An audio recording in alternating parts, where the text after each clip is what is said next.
በዚህ ፕሮግራም ሚዲያ የፈጠራትን ብርቱካንና እውነተኛዋ ብርቱካን ተመስገን ይገለጣሉ። የነዚህ ሁለት ማንነቶች መገለጥ የሕዝብን ጥያቄ የሚመልስ የጥፋትን ሴራ የሚያጋልጥ እውነታዎችንና ማስረጃዎችን ያቀርባል።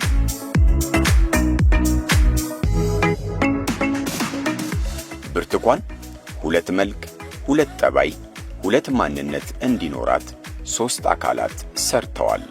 የመጀመሪያዋ ቤተሰብ የሰራት እውነተኛዋ ብርቱካን ነች። ከተከበሩ ከተወደዱ ከብርቱ ገበሬዎች እጅ የተሰራችው የዋሃ እስከ ትዳር በድንግልና የኖረችው እውነተኛዋ ብርቱካን ነች። ስለዚህኛው ማንነቷ ከሷ ጋር እህት ወንድሞቿ ይናገራሉ። ትዳር የሰራት ብርቱካን ደግሞ በድንግልና በትዳር የሆነች አብሮ አደጓን አግብታ ወልዳ የሳመች የቤት እመቤት ነች። ይህቺ ብርቱካን በባህል፣ በሃይማኖት፣ በማህበራዊ ሕይወት ከቤተሰብ ተሰርታ የባንክ ሰራተኛዋ አቶ ስማቸው ፍቅሩ ትዳሩ ሕይወቱ እንድትሆን የመረጣት ነች። ስለዚህ እውነተኛ ማንነቷ ባለትዳሮችም ዘመድ ወዳጅም ይናገራሉ። ድሮ የኳለ ቤተሰብም ያውቃል። ይህ እውነተኛው የብርቱካን እውነት ነው። ከተጋቡ ጀምሮ እሷም እዚሁ አብራ ነው የምትኖረው። ባህል ምንም እንደዚህ ምን ሲሆን ብዙ ጊዜ እንገናኛለን። ቤታቸው እንግዲህ ፉል ነው እስከማውቀው ድረስ የጎደለና ልመና የሚያስወጣ ነገር የለም። ቤት ውስጥ የጎደለባት ነገር የለም። ቤቷ ሙሉ ነው። ባለቤቷ ባንክ ነው የሚሰራው። እኛም ባለ ስራ ነው። ቤተሰቦቻችንም የደህና ቤተሰብ ዘር ነው። እናትና አባቴ በህይወት አሉ፣ አሁንም አሉ። ወልደውኛል፣ አሳድገውኛል። የዩቲዩብ የደም ነጋዴ ጽንፈኛ የዲያስፖራ አክቲቪስቶች የሐሳብ ሙግትና ሰላምን ጠልቶ ጫካ ጠመንጃ አዝሎ ከሚዞር የጥፋት ኃይል ጋር በኢቢኤስ ውስጥ የተሰገሰገ የጥፋት ኃይል በወረዳ አስተዳደር የመሸገ የጽንፈኛው ተላላኪና ራሷ ብርቱካን ተባብረው ሐሰተኛውን የብርቱካን ማንነት ፈጥረውታል። ይህ ከመጀመሪያዋ ማንነቷ የሚለየው በ3 ወር ተረግዞ የተወለደ በሴራ ትወና የዳበረ ፈጣሪዎቹ ዓላማና ግቡን የሚያውቁት ተደራሲው ሕዝብን ለቁጭት፣ ለሐዘን፣ ለቁጣ እንዲሁም ሁከት የሚጋብዝ በሴራ የተዘጋጀ አንድ ሐሰተኛ ፊልም ላይ የተገለጠ ማንነት ነው። ብርቱካን በእሁድን በኢቢኤስ ከተላለፈው የፈጠራ ፊልም በፊትና በኋላ እውነተኛው ማንነቷ የተገለጠ ነው። ከፕሮግራሙ መተላለፍ በፊት ከቤተሰብ እስከ ትዳር በኑሮዋ ተገልጣለች።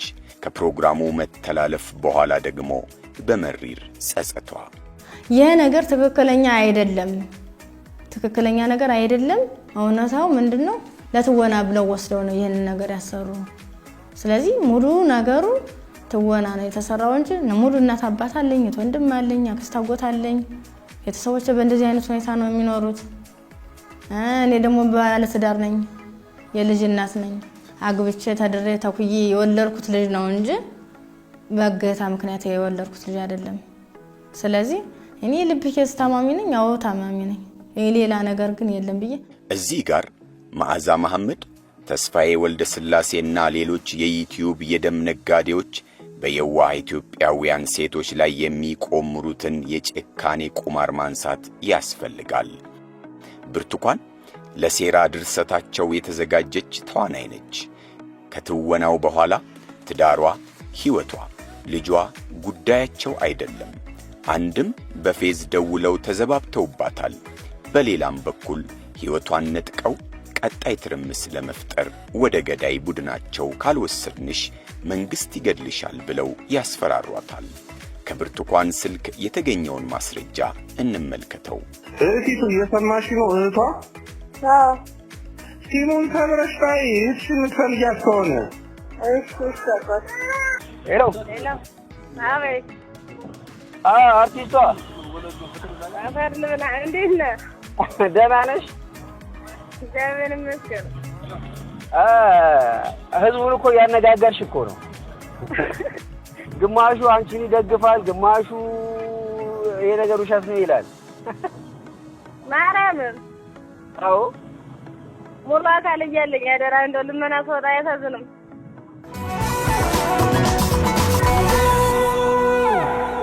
የአዲስ ምዕራፍ ሰዓታችን ላይ ደርሰናል። የዛሬውን ባለ ታሪክ አይተን እንመለስ።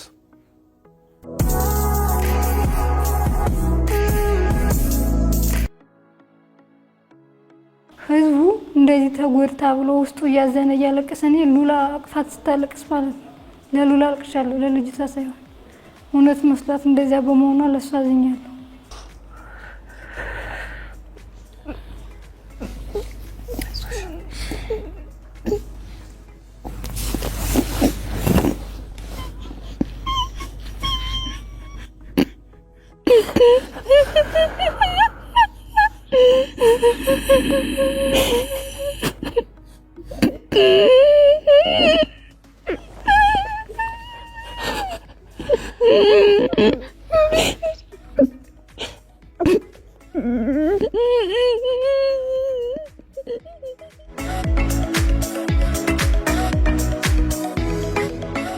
ብርቱካን ተመስገን እባላለሁ። ተወልጄ ያደኩት ስናን ወረዳ ነው። እኔን እንደወለዱ ነው አጋጣሚ አባቴም ወደ መንትን ያለ የተሰደደው። እናቴ በህይወት ያረፈችው በወሊድ ምክንያት ነው። ነፍሰ ጡር ነበረች በሰዓቱ የ40 ቀን ነው እንደዛ በወለደች በ40 ቀኗ ነው ምናምን የሞተችው እና የሆነ እንደወለደች ደም ስለፈሰሳት ነው ተብሎ ነው ያረፈችው። እዚያው ከሆስፒታል አልወጣችም ነበር እና በዛው ነው የቀረችው። ያው የመጀመሪያ ልጅ ነው ብዬሻለሁ። ከዚያ በኋላ እናቴ ስትሞት ምንድነው እኔ 3 አመት ከ15 ቀን ነበር ከተወለድኩኝ ማለት ነው። ከዚያ በኋላ ምንድነው የተደረገው አያቴ ጋር እንዳድግ ቆየው። ወላጆቻችን አሁን የሚኖሩት እዛው አካባቢያቸው ነው፣ ትውልድ ቀያቸው ነው የሚኖሩት። ሰረቀ ብርሃን ቀበሌ ልዩ ስሙ ጨየ ገሊላ በተባለ ቦታ ነው የሚኖሩት። ማለት እኔ የሁለተኛ ታላቋ ነኝ። እሷ ከቤታችን የ6ኛ ልጅ ነች ማለት ነው። ከሷ በታች አንድ የአይቲ ተማሪ አለች። እሷን የሚገልጽ አይደለም። ለምንድን ነው በምን ምክንያት ነው እንደዚህ ያደረገችው? እኔም የማውቀው ነገር እኔም እንደ ህዝቡ ነው ያየሁት ይማታል። እሱንም ተደውሎ እስቲ ግቢና ዩቲዩብ የተለቀቀው ይሄ ነገር እውነት ነው ወይ ስንባል እኛ ሁላ ግራ ነው የገባን። እንደ ህዝብ ነው ያየነው። በቃ እያቆራረጥን ጨርሼው ላላየሁትም ነገር አግብተናል። ሰኞ ነው ማየት የጀመርኩት በስነ ስርዓት ራሱ። አባቷ አቶ ተመስገን ከበደ ይባላል። እናቷ ደግሞ ወይዘሮ ምንትዋብ ታመነ ትባላለች። እኔ ደግሞ አባቴ አቶ ሹመት በቀለ ይባላል። እናቴ ደግሞ መልካም ከበደ ትባላለች። ስለዚህ እናትና አባቶቻችን እኔም አሉ የሷም አሉ፣ ባልሞቱም በህይወት አሉ። እናትና አባቴ በህይወት አሉ፣ አሁንም አሉ። ወልደውኛል፣ አሳድገውኛል። እውነታው ምንድነው ለትወና ብለው ወስደው ነው ይሄን ነገር ያሰሩ። ስለዚህ ሙሉ ነገሩ ትወና ነው የተሰራው እንጂ ሙሉ እናት አባት አለኝ፣ ወንድም አለኝ፣ አክስት አጎት አለኝ። ቤተሰቦቼ በእንደዚህ አይነት ሁኔታ ነው የሚኖሩት። እኔ ደግሞ ባለ ትዳር ነኝ፣ የልጅ እናት ነኝ። አግብቼ ተድሬ ተኩዬ የወለድኩት ልጅ ነው እንጂ በእገታ ምክንያት የወለድኩት ልጅ አይደለም። ስለዚህ እኔ ልብ ኬዝ ታማሚ ነኝ፣ አዎ ታማሚ ነኝ። ሌላ ነገር ግን የለም ብዬ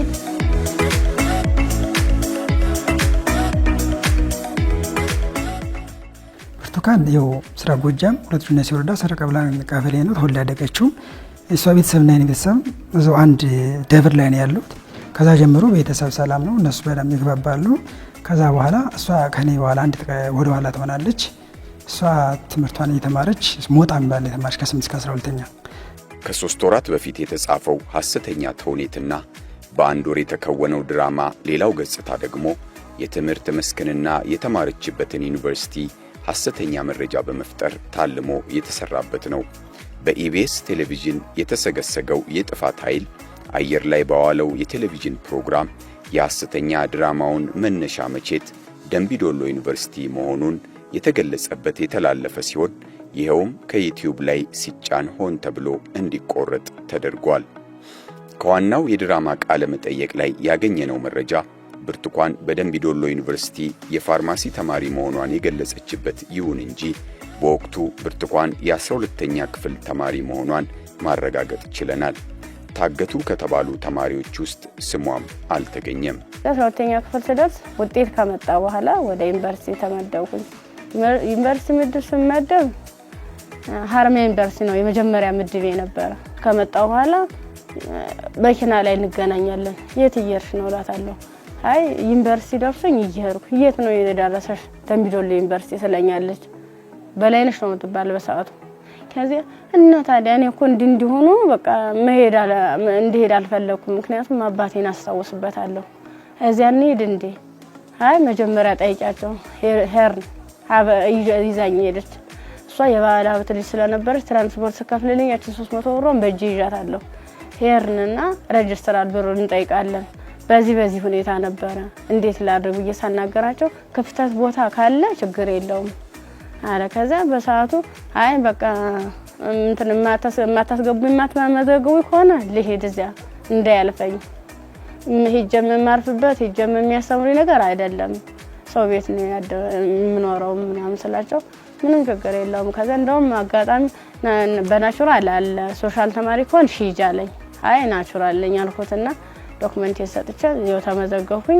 ፍሬሽማን ኮርሶችን እነሱን ከወሰድን በኋላ ፈተናውን ከተፈተነ በኋላ ዲፓርትመንት ምረጡ ተባለ። ዲፓርትመንት መረጥ በፋርማሲ ስገባ በቃ እነሱ ራሱ ማበረታታት ጀመሩ። ከዛ ተማረች። ከ12ኛ ክፍል ጥሩ ውጤት አመጣ። ወደ ዩኒቨርሲቲ ወደ ሀረማያ ዩኒቨርሲቲ ተላከች። ሀረማያ ዩኒቨርሲቲ ትንሽ ከኛ ከጎጃም ተነስቶ ሀረማያ ዩኒቨርሲቲ ለመድረስ ትንሽ ራቅ ስለሚል ሐዋሳ እንድትማር አረጉ ዘመዶቿ። ሐዋሳ ዘመድ እህትም ስላለቻት ርቀቱም ስለሚያስቸግር ሐዋሳ ሄደችና ትምህርቷን መማር ጀመረች። አካውንቲንግ ኤንድ ፋይናንስ ሐዋሳ ነበር መኖር ያኔ ማለት ነው። እኔ ነኝ ሐዋሳ ዩኒቨርሲቲ ለምኜ የማታ እንድትማር ቅዳሜና እሑድ ማለት ነው። ቅዳሜና እሑድ እንድትማር አድርጌ በ2013 የአካውንቲንግ ተማሪ ነበረች ሐዋሳ ዩኒቨርሲቲ ማለት ነው። ዩኒቨርሲቲ ቢሆን የሄደችው ደምቢዶሎ አልነበረም። ከመጋባታቸው በፊት ሐዋሳ ዩኒቨርሲቲ ተማሪ ነበረች። ከተጋቡ በኋላ ወለዱ። ልጁ ይደግና ልጅ ማሳደግም ስራ ነው። ከዚያ በኋላ ትማሪያለሽ በሚል ልጅ እያሳደገች እሷ ቤት እንደምትሉ ነው የምናውቀው። እሱም ባንክ ነው የሚሰራው። ያው በጠዋት ወጥቶ ማታ ነው የሚገባው። ይሄ ነገር እንግዲህ እሱ ስራ ከወጣ በኋላ እየወጣችው ምን ሰዓት ታርገው መቼ ይፈጠር የምናውቀው ነገር የለም። እኛም እንደ ህዝብ ሰማ ነው። 2012 ነው የተፈተንኩ። 2013 ገባውኝ። 2013 ገባው። 2013 እና 14 ነው የቆየውኝ። ፍሬሽማንን ኮርስ ተወሰርኩ በኋላ አካውንቲንግ የተመዘገብኩኝ አካውንቲንግ ነው። በአካውንቲንግ ኤንድ ፋይናንስ ነው የተመዘገብኩኝ። በዚያ ልክ መጀመሪያ አሰልፈውን ስለነበረ ሶስቶቹ አራቶቹ ተሄዱ በኋላ እኔ አምስተኛ ላይ ነበርኩ። በአምስተኛው ሰዓት ላይ ምንድነው ታኛለኝ ከተኛው በኋላ እየተካኩ ነበር ሲደፍሩ የነበሩ ማለት ነው። ከዛ እየተካኩ እየደፈሩ ከደረጉ በኋላ ከደፈሩ በኋላ ምንድነው እንትን ራሴን ስስት ትች ምን አይነት የተጨምለቀ ናት? ምን አምስታችን ስለተንጠረጠንባት ነው እንዴ? አሁን እንትን ደፈርናት ማለት ነው። ምን አደረኩ? ሲጀመር ስሜቴን ሳልወጣ የፈለኩትን ሳላደርግ ሲል ከዛ አይ እንደዚያ ከሆነማ በዚህ ነው ስሜታችን የሚኖርልና እንደዚህ ያደርጋል። ይሆነ እንደ 6 አይነት ነገር እንደ 6 ይሆናል። እንደ ፌሮ እንዲህ ነው ቀጥታ እንደዚህ ሲወጉ የነበረ ማለት ነው። ጥቅጥቅ ካደረጉት በኋላ ስዳስ ሰው ራሱ ቁስሉ ይታወቀኝ ነበረ። እንዴት አይነት ነገር ነው? በጣም ግራን የሚያጋባኝ በጣም ስህተት የሆነ ነው። ፎልስ ኢንፎርሜሽን የሆነ ነው በጣም። አሁን እንኳን ደምቢዶሎ የተባለ የዛሬ 5 ዓመት በፊት ነው። 5 ዓመት 6 ዓመት ነው። ልጁ ደግሞ ተደፍራ እንደወለደች 1 ዓመት ከ6 ወር ጫካ እንደቆየች ተደፍራ እንደወለደችው ነው።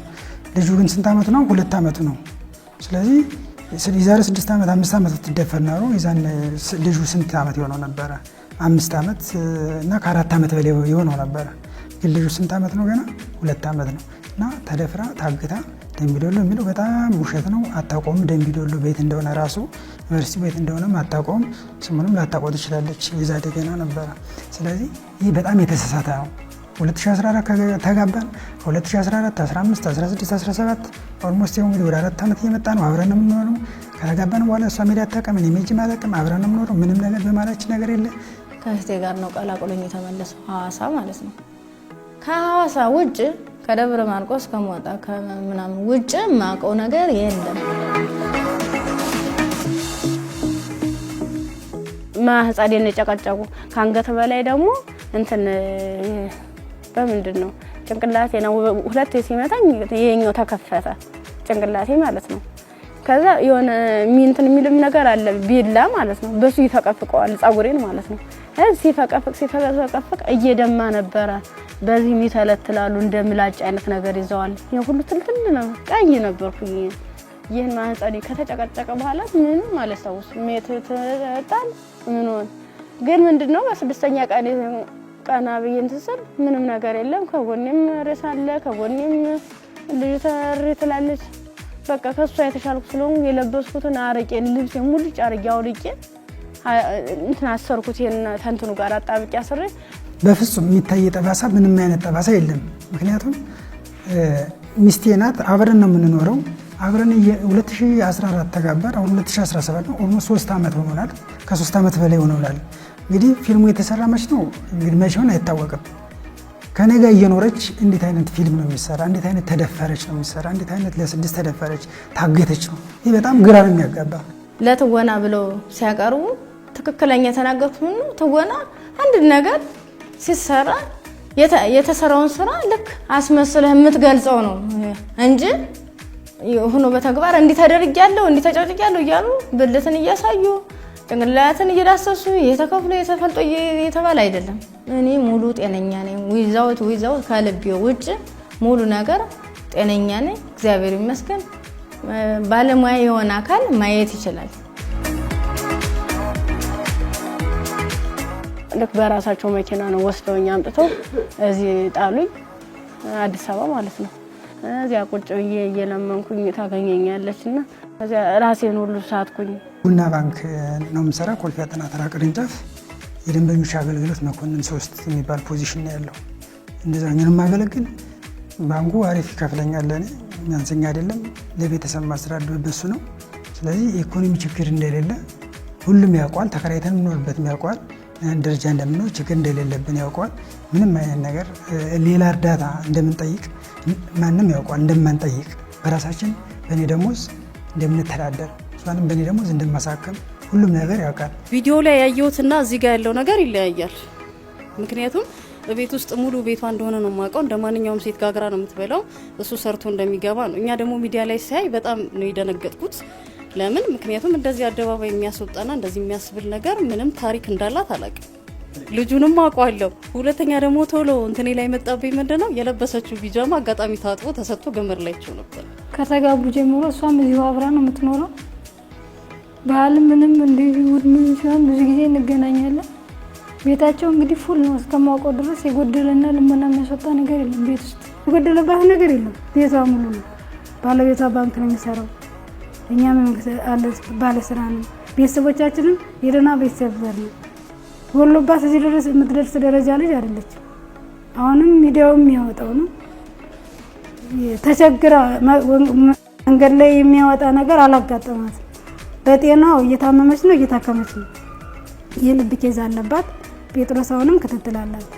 ሲቸግረን እኮ እኛ ለሌላ ሚዲያ እኮ ወጥተናል። አሁን አጎታችን በቅርቡ ያው መታወቁም ስለማይቀር ዶክተር ይመስገን አጎታችን ልጅ ነው። እሱን ሲቸግረን ገንዘብ ሲቸግረን በትክክለኛው መንገድ ነው ገንዘብ ልመና ይወጣል። አግዙን ገንዘብ የለንም ለወገን ለራሽ ወገን ነው ብለን በየፌስቡክ አለ ነገ ገጽ ይወጣል። ሲቸግረን ህዝቡን በትክክለኛ መንገድ ጠይቀን አሳክሞልናል የኢትዮጵያ ህዝብ። በዚህ አጋጣሚ የኢትዮጵያን ህዝብ እናመሰግናለን። ሚዲያዎችንም አግዘውናል፣ ተባብረውናል። መጠየቅ ባለብን ሰዓት በትክክለኛ መንገድ እኮ ተጠይቀን ተረድተን ወንድማችን እንድነው መጥቶ አብረን እየሳቀ ነው። ሰው እናትና አባቱ በህይወት እያለ በጤና እያለች እኛ ደህና ነን፣ እግዚአብሔር ይመስገን። ከኔ በላይ ደግሞ ብዙ ታላላቅ ወንድሞች አሉ፣ አጎቶች አሉ፣ ዘመዶች አሉ። በሁሉም አለንላችሁ የሚሉ ለእኔ ሁሉም አንገቱን ይደፋል። የትናንትና አሳይጅ ነበር አጎቴ ነው ያገኘው። በሱ ምክንያት ነው የማሳየው። ዶክተር በቃ ቤት ነው ያለው። እንደዚህ አይነት ነገር ያጋጥመናል ብለን አላሰብንም። በዚህ አጋጣሚ ግን የኢትዮጵያን ህዝብ ይቅርታ እንጠይቃለን።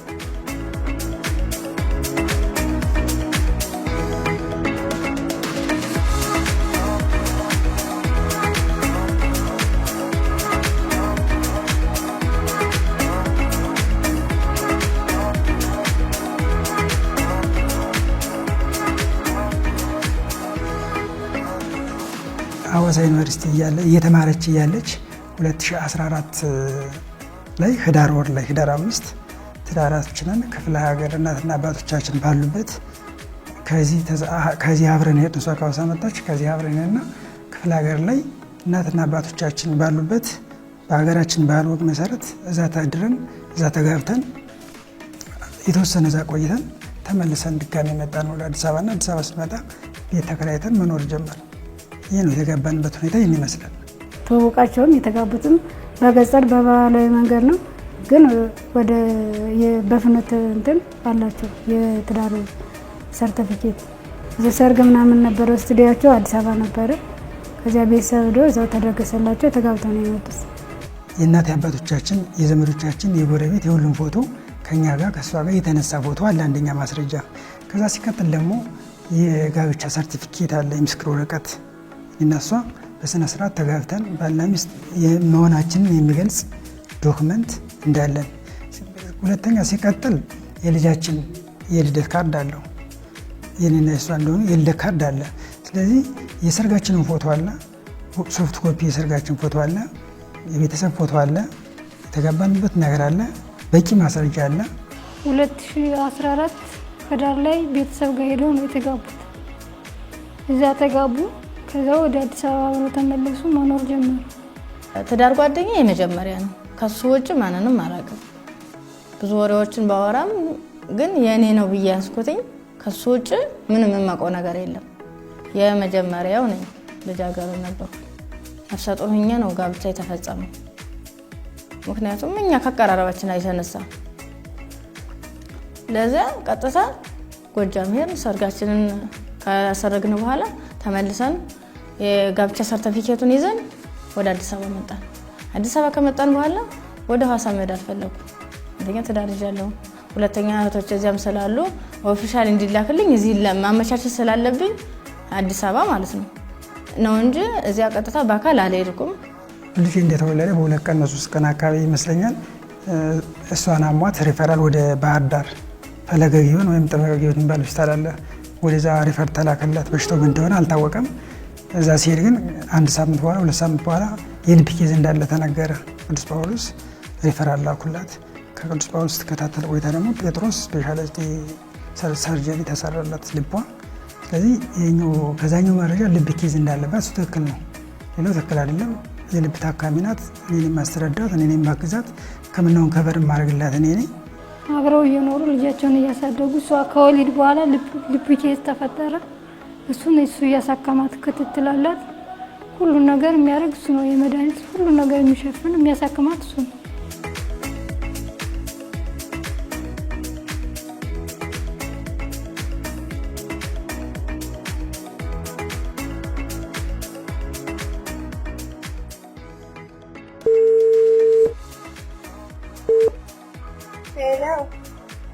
አወይ አንዴ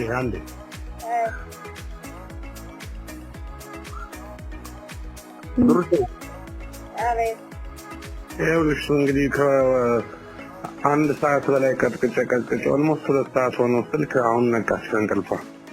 እንዴት ነሽ? ሰላም ነው? መድኃኒት ውስጥ ስለነበረ ራሴን አሞኝ በዛ ረጅም ሰዓት ተኛሁ አካባቢ። እንዴት ነሽ? እግዚአብሔር ይመስገን። ይቅርታ የኔ እናት። ጤናሽ እንዴት ነሽ? ደህና ነኝ እግዚአብሔር ይመስገን። ያው እናትና አባት አለ፣ ወንድም አለኝ፣ ባለቤትም አለኝ። እንዴት ነው የሚቻለው? ከዚህ ሁሉ አዘቅት የምወጣበት በምን አይነት ሁኔታ ነው? አሁን እንዴት ነው ከባለቤት ጋር እንዴት ነው ሰላም የምናገኘው? እንዴት ነው መተማመንስ የሚኖረን? በምን አይነት ሁኔታ ነው ተከባብረን እንደዚህ ድሮ ፍቅራችን የምንኖረው? ቀጣይ ህይወቴስ በምን አይነት ሁኔታ ይስተካከላል? አሁን እኮ በዚህ በታምር አሁን እኔ እንደ እናት ስላየሁት ስትጨነቂ ጭንቀቴን ሁሉን አጋሬ ስለሆንሽ ነው ይህንን የምትሩን የምትል እውነታውን ማለት ነው። ለባለቤቴ ግን ይህን ሁሉ ታሪክ አላወራሁም። ምክንያቱም እሱም ባዳ ስለሆነ ነገ ወዲያ ምን እንደሚፈጠር ስለማለው ትክክለኛውን ማውራት አልፈለኩም። ልጃገረድ ነበርኩ፣ ድንግልናዬን አግኝቷል እና እሱ ከማንም በላይ እኔን ስለሚያምን ከዚያ ወዲህ አሁን እንደዚህ ከሆነ በኋላ ስትጨማለቅ ኖራለሁ ብሎ እምነት ያጣል። ገባህ? ይሄው ሁሉ ነገር አይ አሁን ያወራሁት አያውቅም። ሌላ ነገር ነው ታዲያ ፎኩስ ገብቶ ገና ዛሬ ነበር። ትናንትናም ከትናንት ወዲያ ማረፋ እያደፈጠ ነበር። ራሱን ያውቀው ነበር፣ ራሱን ስቶ ነበር። ጎረቤት ምናምን የስራ ባልደረቦቹ እየሄዱ እነሱ እያደረጉት ነበር። ውሃ እየተደፋበት ሕክምና ላይ ምናምን ነበር። ሰላም ማዛ እባላለሁ። እንዴት ነው? እንዴት ነው?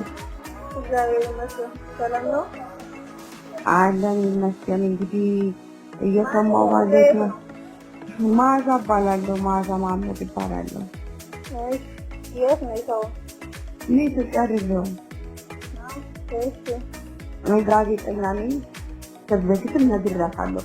በግልጽ ነው የምነግርሽ። ከታሰረች እጅ ላይ ናት። ኧረ እኔ ሲጀመር አንቺን ራሱ ለመናገር ማናገር አልፈለኩም። ምክንያቱም እሷን ራሱ እንደዚህ እያታለሉ እየወሰዱ ስለሆነ ስልክ በቻልኩ መጠን አታንሺ። ሰው ማንነቱን እስካላወቅሽ ድረስ ከሌውን እንዴት ታውቂያለሽ እያልኳት ነበር። እንደው ምንድን ነው ያልኩሽ? ብርቱካን እሺታ ነው የምነግርሽ። ስልክሽን አጥፊ። እኔ ልደብቅሽ አላልኩሽም? ወደ ደብረ ብርሃን ልላክሽ። ምንም ነገር አያስፈልግሽም። ያለሽበት ገንዘብ አላክም ነው ተልኮልሻል። ገንዘብ ብዙ ብር አይደለም፣ 5000 ብር ሰው አምጥቶ እንዲያቀብላት። ከዛ በኋላ 5000 ብር ሰው መጥቶ አቀብሏታል። ወይስ ነው አዋሳ ይኸውልሽ መጓጓዣ ነው፣ ሌላ አይደለም እኮ እንድትደበቅ ነው አይደለም። እኛ እኮ እንድትደበቅ ነው ነግሬያታለሁ።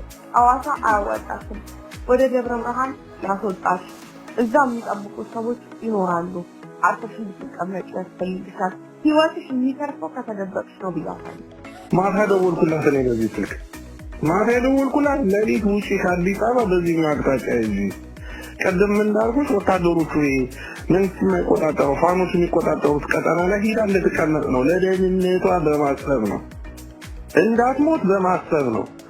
ደህንነትን መንገድ አሁን ደግመሽን መቀበል አለመቀበል የራስሽ ጉዳይ ነው። ከዚህ በኋላ ያስነቱ ያንቺ ስለሆነ ይህች ልጅ በምንም መንገድ መንግስት እጅ ላይ ከወደቀች አሁን ማንንም አይፈሩም። ሲገባ ወደ ጫካ ትውጣል። እህትሽ የምትፈልጊያት ከሆነ ወደዚህ ላኪያት፣ ወደዚህ ወደ እንትኑ ፋኖች ወዳሉበት ቀጠና ላኪያት።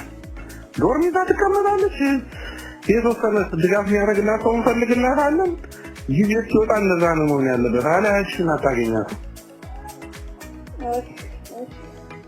እኔ ሌላ ምልሽ ነገር የለኝም። እኔ ገባኛል ያላችሁበት ነገር። ቢያንስ መንግስት ወደ ማይቆጣጠሩ ካሉት ወደ ቢቆጣጠሩት ቦታ ላመቻችሽ ይችላል። ልጅሽን ይዘሽ እዛ ተቀመጭ። ይሄ ጊዜ ያልፋል፣ ይሄ ግርግር ያልፋል። ሌላ ወሬ አያስፈልግም። እኛ ምንም አንልም። የት እንደገባች አልታወቀም ተብሎ ከዛ በኋላ ገመናችን የራሳችን ገመና ነው፣ የራሳችን ውርደት ነው። በወዳችን ይዘን ዝም እንላለን። የተበላሸው ነገር ስማርት ልጅቱ ሚዲያ ላይ ወጣ ሁሉ መስተባበል ታስባለች። መንግስት ምራት ነው የመሰላት ይመስለኛል። ይገልጻል የሚቆል ቢቢስና መንግስት አብሮ ነው የሚሰራው። አትቀልድ፣ ብዙ ነገር አበላሽቷል። ይሄ ቀልድ አይደለም። የሆነውም የተፈጠረው ነገር በሁሉም ዘንድ መንግስት ቢለቅስ አማራ አይለቅስም፣ አማራ ቢለቅስ መንግስት አይለቅስም። በቃ ለጠላት እንደተከበበ ሰው አስቢ። ስልክሽን አታንሺ። አስቢ ከራስሽ ጋር ተነጋገሪ። አሁን ማዚህ እህቲቱ እየሰማሽ ነው? እህቷ ሲሙን ተምረሽ ታይ እህትሽን የምትፈልጊያት ከሆነ አስበሽ ወስኝ። መደበቅ ከፈለግሽ አግዝሻለሁ። ይሄ ነው ልልሽ የምችል። ቡርቴ ይሄን ትበሪ፣ እሱን ትበሪ ነው ታይ። የእናንተን በምን ሊያዘው? አሁን የእናንተን እኮ ታስፈልጉኛላችሁ። በስክሪፕቶ ተፈካሽ አሱን ሲባሪ እሱ እንይዛለን፣ ቁጥሩን እንሰጥሻለን። እሱ የተማረቀት ያዚ ሲደመር አንድ 3 የፖሊስ የምርመራ ውጤት እንደሚያሳየው ሐሰተኛ መረጃን በመጠቀም በብርቱካን በኩል የተተወነው የፈጠራ ፊልም እንዲያሳካ የተፈለገው ዋነኛ ዓላማ የጥፋት ኃይሎች በሀገሪቱ እየታየ ያለውን ሰላምና መረጋጋት ዘላቂነት እንዳይኖረውና የጥፋት ዓላማቸውን ለማስቀጠል የሞከሩበት ሀገራዊ ትርምስ ለመፍጠር ሰፊ ዕቅድ ያለው ነበር። የህዝብ ቁጣ ለመፍጠር ከዲያስፖራ እስከ ከተማ ከከተማ እስከ ጫካ የተዘረጋ የጥፋት ጉዞ ሞክረዋል። ጥፋቱ ቀጣይነት እንዲኖረው የሚያግዝ ለተከታታይ የጥፋት ተግባር ምስል ከሳች የሆነ ድራማ በደም ነጋዴዎቹና በኢቢኤስ ቴሌቪዥን አቀናባሪነት በዋናዋ ተዋናይ ብርቱካንና ተባባሪዎቿ ተሰርቶ ለመላው ኢትዮጵያውያን ተሰራጭቷል። ምንም እንኳን ሰፊ ተመልካች ባለው የቴሌቪዥን ፕሮግራም በሰውኛ ትረካ በእንባና ሐዘን ታጅቦ የተሰራጨውን ሐሰተኛ ትወና ህዝቡ ተመልክቶ ቢያዝንም የደም ነጋዴዎቹ ያሰቡት አልሆነም። አስቀድሞ በተዘጋጀው የዲጂታል የፕሮፓጋንዳ ክንፋቸው አማካኝነት ከቀደሙ ፈጠራዎቻቸው ጋር ክስተቱን በማቀናጀት በየአካባቢው ሁከትና ብጥብጥ ለመፍጠር ባይሳካም ተፍጨርጭረዋል። የተሰጠውን እንዳለ የማይውጠው ተመልካች ሐዘን፣ ግርታ፣ ጥያቄና ማስተዋል አልተለየውም። ያሰቡት ያልተሳካላቸው የደም ነጋዴዎች ያሰቡት አልሳካ ሲላቸው ከአንድ አመጽ ወደ ሌላ ለመሸጋገር አጀንዳውን እንዝጋው እስከ ማለት በግልጽ ተናገሩ። በእርግጥም ጉዳዩ አጀንዳውን ከመዝጋትም ያለፈ ነበር። ያሰቡት ካለመሳካቱም በላይ ሴራው እንዳይጋለጥ ህዝቡ እውነተኛውን መረጃ እንዳያውቅ ዋናውን የፈጠራ የመረጃ ምንጭ ጨርሶ ለማጥፋት ተንቀሳቅሰዋል። ለዚህም መረጃውን እስከ መጨረሻው ለማጥፋትና ቀጣይነት ያለው አጀንዳ ለመፍጠር የፈጠራ ተዋናያቸውን ብርቱካንን ለመግደል ሙከራ አድርገዋል። መንግስት ይገድልሻል በሚል ደብዛዋን እስከ መጨረሻው ለማጥፋት ከፍተኛ ጥረት አድርገዋል። ይገድልሻል የሚቆይ እህቲቱ እየሰማሽ ነው? እህቷ ሲሙን ተብረሽታይ እሱን ፈልጊያት ከሆነ እሺ ሰቀት መንግስት ቢለቅስ አማራ አይለቅስም፣ አማራ ቢለቅስ መንግስት አይለቅስም። ብጥብጥና ውከት ለመፍጠር የሚያስችለው በአዲስ አበባ ከተማ አስተዳደር በአዲስ ከተማ ክፍለ ከተማ ወረዳ 14 በዋናነት በልጅ አዲስ አጥናፉ፣ ዋለልኝ አለማየሁ፣ መታገስ ዓለሜና ሌሎች ተጠንስሶ ለትወናው ፍቃደኛ ሰው ተፈለገ። ብርቱካን ተመስገን ተገኘች። ሐሳቡ ተነገራት። ፍቃደኛ ሆነች። ከሴረኞች ጋር ተባበረች። ሂደቱን የደም ነጋዴዎቹ እነ መዓዛ መሐመድ ከነልጅ አዲስ ጋር እየተገናኙ ይመሩታል። ለፈጠራ ሐሳብ ጠንሳሾቹ ኢቢኤስ ዋነኛ ምርጫ ሆኖ ተገኘ። በዚያ ዋናው የታሪኩ ጸሐፊና አቀናባሪ ታሪኩ ኃይሉ ድርሰቱን ከመጻፍ ባሻገር የሥራ ባልደረቦቹ የሆኑትን የኢቢኤስ ሠራተኞች ህሊና ታረቀኝ፣ ግርማ ተፈራ፣ ቶማስ ደመቀ፣ ሄኖክ አባተ፣ ሀብታሙ ዓለማየሁና ሌሎችን ሠራተኞች በማስተባበር ሙያዊ ግዴታውን ለጥፋት በመጠቀም ሴራውን መርቶታል። የሚዲያ ባለሙያዎቹ እውነትን የማጥራት ሙያዊ ዲሲፕሊንን ወደ ጎን ትተው ወላጅ እያላት ወላጅ አልባ፣ ትዳር እያላት ትዳር አልባ፣ በክቡር ጋብቻ የተወለደን ልጅ ባስገድዶ መደፈር የሕዝብን ስሜት በሚኮረኩር የጭካኔ ተግባር የተፈጸመ በማስመሰል የኢኮኖሚ ችግር የሌለባትን የቤት ሠራተኛ ለማኝና የጎዳና ተዳዳሪ በማድረግ ሐሰተኛውን ፈጠራ አዘጋጅተዋል። ይህ ለማመን የሚከብዱ የማህፀን መጨቅጨቅ፣ እግርና አንገት የመቁረጥ፣ ጭንቅላት የመክፈት፣ በደርዘን ወንዶች የመደፈር ብሔር ተኮር የሐሰት ፈጠራ ድርሰት በማዘጋጀት ሁከትና ብጥብጥ በመፍጠር ሙያቸውንና ሚዲያውን አልመው ወንጀል ሰርተዋል። አጠቃላይ ይህንን ሴራ ለመከወን 3 ወራት ያህል ተዘጋጅተዋል። ከ3 ወራት ዝግጅትና ስክሪፕት ጥናት በኋላ ዋናዋ የፈጠራ ድርሰቱ ተዋናይ ብርቱካን ከካሜራ ፊት ቀረበች። በቀረጻ ወቅት የሚያጋጥማት መደነቃቀፍም ቢሆን ብዙ አሳሳቢ አልነበረም። የኢቢኤስ ጋዜጠኞቹ ታሪኩና ህሊና ከካሜራ ጀርባ ድርሰቱን ያስተካክሉላት ነበር። እንዴት ታደርግልኛለሽ መሰለሽ? ደፈሩ ቃሏ ራሷ ማለት ነው ያደረጉን ከሚል የተሻለ ደፈሩ ብለሽ ብትገልጭልኝ ጥሩ ስለዚህ ምን እንደነበር አሁን በቅዳም ተከተል ነገር ግን እንደዚህ አምስተኛ ላይ ተደፈርኩ ያልሽ ጭንቃሪ ወደ ቃለ መጠየቅ የተቀየረው የፈጠራ ስክሪፕት በተጨማሪ ድራማ እንዲዳብር ጉራራ ጫካ ተመረጠ።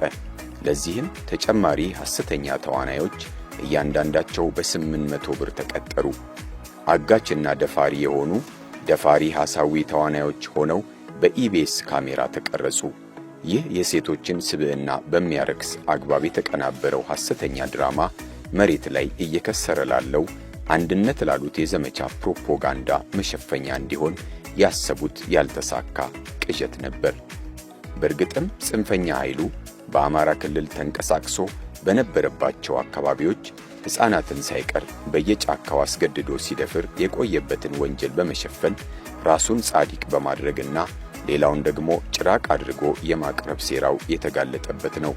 ሴራውን በጭካኔ ለመፈጸም ለማስፋትና የሕዝብ ቁጣ ለመቀስቀስ ሀገር ለማፍረስ የተወጠነ የጥፋት ድግስ እንደሆነ ተረጋግጧል። የብርቱካን እውነት መገለጥ ከሁሉም በላይ የሕዝቡ ባስተውሎት እውነታውን መጠየቁ የጥፋት ኃይሉን አጀንዳውን እንዝጋው እስከ ማለት ሲያደርሰው፣ በሌላም በኩል ብርቱካንን ወደ ገዳይ ቡድናቸው ይዘንሽ እንጥፋ እስከ ማለት አድርሷቸዋል። አንድ ሰው አይደለም የቀበረ፣ እኔን አይደለም የገደለኝ፣ የኔን ህይወት አይደለም ያበላሽ፣ የኔን ትዳር አይደለም ያወጣበት፣ የኔ እናት ብቻ አይደለም የሞተች፣ የኔ እናት፣ የኔ አባት፣ የኔ ቤተሰብ አይደለም ያለቀ፣ ሙሉ አገሪቱ አገር ውስጥም ያለ አገር ውጭም ያለ ሙሉ ነው የተቀበረ። የተሳሳተ መረጃ ሆኖ ከልቤ ነው ያዘንኩት። በቤተሰቡ ስም ሁሉም አንገቱን የደፈው እኛ ብቻ አይደለም አገሩ በሙሉ። ምክንያቱም እኛ ቤተሰቦችን ሳይማሩ ያስተምሩናል። ርቀት መንገድ ነው ስንቅ ተሸክመው ማለት ምን ለማለት ብቻ ቃላት የለኝም ከመናገረው በላይ ማለት ነው። እኔ ማለት እኔ አሁን እንደኔ ማለት ነው እኔ የምኖረው ለቤተሰብ ክብር ተከብሮ የሚኖር እናት አባትን ሞቷል ማለት እኔ ከባድ። በዛ ላይ ይሄ ልጅ ነገ ከነገ ወዲያ ታሪኩ ይቆያል። አባት እያለው እንዲህ አይነት ታሪክ ለልጅ መቀመጥ አልነበረበት። ብቻ ግን ይሄ ነገር እኔ አሁንም ህዝቡ እንዲያውቀው በቃ እንዲረጋጋ ሙሉ ታሪኩ ውሸት እንደሆነ ልጁን የሚያሳድግ አባት እንዳለው ልጁ ባንክ ነው የሚሰራው፣ ምንም አይቸግራቸውም። ሁሉን ነገር አሟልቶ አስፔዛ እንኳን እስከ ቤት ድረስ እየመጣለት ነው የምትኖረው። ስለዚህ ያው የልጁን ነገር ይሄን ነገር ሲሰማ ምን ማለት እንዳለበት እንግዲህ አባቱ ራሱ ጥያቄ ውስጥ ነው ያለው። ማስተላለፈው መልእክት እንግዲህ መደጋገም ባይሆን ትክክለኛ መረጃ እንዳልሆነ፣ ፎልስ ኢንፎርሜሽን እንደሆነ፣ ልጅቷ እናትና አባት እንዳሏት፣ እንዳልታገተች፣ ተደፍራ እንዳልወለደች፣ ልጁ የኔ እንደሆነ ሁሉ ሙሉ ዶክመንት የኔ እንደሆነ ልጁ እንዳለን የተጋባንበት ሰነዶችም የልጃችንም ዶክመንት ሰነድ እኛ ጋር በእጃችን እንደሚገኝ እና ህዝቡ ላይ የተሰራጨው ነገር የፖለቲካል ኢሹ ስለሆነ ህዝብን ከህዝብ ሀገርን ከሀገር ሀገር ማለት እንግዲህ ሁሉም ያውቃት ናት።